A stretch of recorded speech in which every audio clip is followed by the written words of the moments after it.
मुजफ्फरपुर नगर विधानसभा 94 से निर्दलीय के प्रत्याशी के रूप में चुनाव में खड़े हैं। क्यों निर्दलीय से चुनाव लड़ रहे हैं? निर्दलीय से चुनाव इसलिए लड़ रहे हैं कि जो बड़े बड़े पार्टी आप देख रहे हैं, जैसे कि आरजेडी है, महागठबंधन है और यहाँ एनडीए है, वहाँ जो लोग बोरा वाले हैं उनकी पूछ होती है, झोला वाले की भी पूछ वहाँ नहीं होती है। मेरे पास तो बटुआ भी नहीं है, इसीलिए हम यहाँ निर्दलीय प्रत्याशी के आम जनता के देखते हुए, आम जनता की समस्या को देखते हुए, मुजफ्फरपुर की समस्या 94 नगर विधानसभा की समस्या को देखते हुए हम निर्दलीय प्रत्याशी के रूप में यहाँ अपना नामांकन निर्दलीय प्रत्याशी के रूप में दर्ज किए हैं। अब तो देखा जा रहा है कि नगर विधानसभा में मतलब क्या कमियां आपको नज़र आ रहा है, वो बताएं। नगर विधानसभा में आप देख रहे हैं कि जाम की समस्या है। अगर बरसात होती है, थोड़ा सा भी बरसात होती है, शहर के विभिन्न जगहों पर पानी की समस्या, जल जवाब की समस्या प्रत्येक जगह पर हो जाती है। जो अभी तक जो हमारे वर्तमान विधायक हैं, जो पूर्व विधायक थे, इस पर कभी उनका पहल नहीं गया कि किस तरह इस समस्या को हम समाधान करें। लेकिन मेरे पास ऐसा योजना है, जो योजना मैं गुप्त रख रहा हूं। उस योजना के तहत मैं जल जमाव की समस्या से मुजफ्फरपुर नगर को मुक्त करूंगा। तो आपके मुद्दा क्या होंगे? किन मुद्दाओं को लेकर आम जनता के बीच में जा रहे हैं, वोट मांग रहे हैं? मुद्दा है कि यहाँ पर जो मुजफ्फरपुर नहीं, मच्छरपुर है। पहले मच्छर का जो यहाँ, उसके लिए क्या निदान वर्तमान जो विधायक है, चाहे जो पूर्व विधायक थे, वो कभी मच्छर पर भी यहाँ पर नहीं देखे कि मच्छर का समस्या कैसे यहाँ ख़त्म किया जाएगा। मैं मच्छर का समस्या यहाँ ख़त्म कर समाप्त कर दूंगा और मुजफ्फरपुर रहेगा, मुजफ्फरपुर ही रहेगा। केंद्र सरकार और राज्य सरकार के बहुत सी योजनाएं हैं, चल रहे हैं, तो क्या वो उससे भी तो लाभ उठा रहे हैं लोग? तो इस पर क्या कहना है? देखिए, केंद्र सरकार की योजना धरातल पर नहीं है। वो धरातल पर आम जनों तक जो पहुंचना चाहिए, जो उसका हकदार है, उसको नहीं मिलता है। उसका हकमारी होता है और हकमारी होने के कारण जो ज़मीनी स्तर के लोग हैं उन तक नहीं पहुंच पाता है। तो आप जो क्षेत्र में जा रहे हैं, घूम रहे हैं, क्या रिस्पॉन्स मिल रहा है आपको?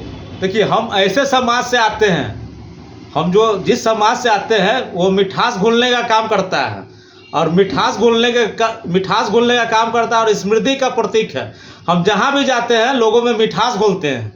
तो आपका जो समस्या मतलब देख रहे हैं शहर के अंदर में, शहर की समस्या में एक चीज़ बहुत ज़्यादा है कि एम्स चला गया दरभंगा, एयरपोर्ट मतलब कि बनते बनते रह गया और नहीं हो पा रहा है। तो ये आ रहा है लोगों के से, तो आप अगर आपको प्राथमिकता, आपको मतलब कि जीतने के बाद आपका फर्स्ट प्राथमिकता क्या रहेगी?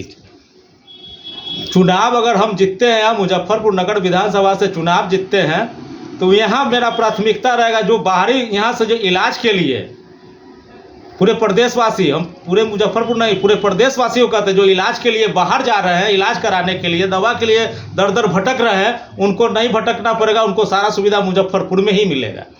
तो लोगों से क्या अपील करना चाहेंगे? लोगों से अपील हम क्या करें, जनता मालिक है। अगर जनता हमको जिता कर लाती है तो मुजफ्फरपुर का समझिए कायाकल्प होगा। तो आपका मतलब कि जो है अभी चुनाव चिन्ह मिलेगा और चुनाव चिन्ह के मिलेगा तो सिंबल लेके, मतलब कि जो सिंबल रहेगा वो सिंबल लेके जाइएगा, लोगों से अपील कीजिएगा। हम समाज का बेटा है, अति पिछड़ा समाज का बेटा है। हम अति पिछड़ा समाज, दलित समाज, सभी लोग हमारे साथ हैं और बाबा गरीबनाथ, बाबा दादा कमल शाह का कृपा होगा तो मैं मुजफ्फरपुर नगर विधानसभा 94 जीतूंगा। नगर विधानसभा 94 से कई प्रत्याशी मैदान में है। इस बीच अपने आप को आप कहां पाते हैं, कैसे सिद्ध कर पाइएगा? नगर विधानसभा 94 से जो प्रत्याशी है रंजन कुमार, उनका तो कोई नाम ही नहीं जानता, जो भाजपा उनको टिकट दे के भेज दिया है। वो लोग व्यवसायी वर्ग से आते हैं। रह गए हमारे कांग्रेस प्रत्याशी वीरेंद्र चौधरी जी, जो वर्तमान विधायक है, उनके कार्यकाल से लोग खुश नहीं हैं। उनके कार्यकाल से लोग खुश नहीं है, जनता भी खुश नहीं है, जिसके कारण जनता मुजफ्फरपुर में बदलाव चाह रही है। और जन स्वराज एक ऐसे प्रत्याशी है, जन स्वराज ऐसे प्रत्याशी को खड़ा कर दिए हैं जो डॉक्टर पर कभी कोई लोग विश्वास ही नहीं करता है। आप पर लोग विश्वास करें, अब तो आप अपने आप को सिद्ध कैसे कर पाइएगा? इस बीच में जनता मालिक है, जनता से हम अपील कर रहे हैं, एक बार गरीब के बच्चा को लाइए और देखिए कि सदन में मुजफ्फरपुर का आवाज उठाएगा। ये चुनौती को किस रूप में ले रहे हैं? कहीं ना कहीं चुनौती के साथ मेरे समाज है और अति पिछड़ा समाज है, सभी समाज के लोग मेरे साथ हैं। स्मार्ट सिटी को लेकर क्या कहिएगा? स्मार्ट सिटी पर तो कोई काम नहीं हुआ, इसलिए स्मार्ट सिटी का कोई ऐसा अथी नहीं है।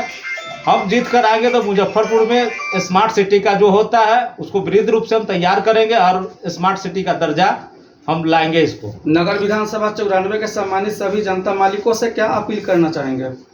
नगर विधानसभा 94 के सभी जनता मालिकों से अपील कर रहे हैं कि एक बार चंद्रभूषण प्रसाद कानू को एक मौका दीजिए नगर विधायक के रूप में, और वे भी जनता मालिक है, जनता जिसको चाहेगी। छठ की क्या शुभकामना देंगे अपने जनता मालिक को? दिवाली के अवसर पर शांतिपूर्वक दिवाली मनाइए और छठ में अपना जो होता है अपने परिवार के साथ छठ मनाइए, और वहाँ जो घाट पर जाते हैं वहाँ पर अपना जो आस्था लोक आस्था का पर्व छठ है सही ढंग से मनाइए।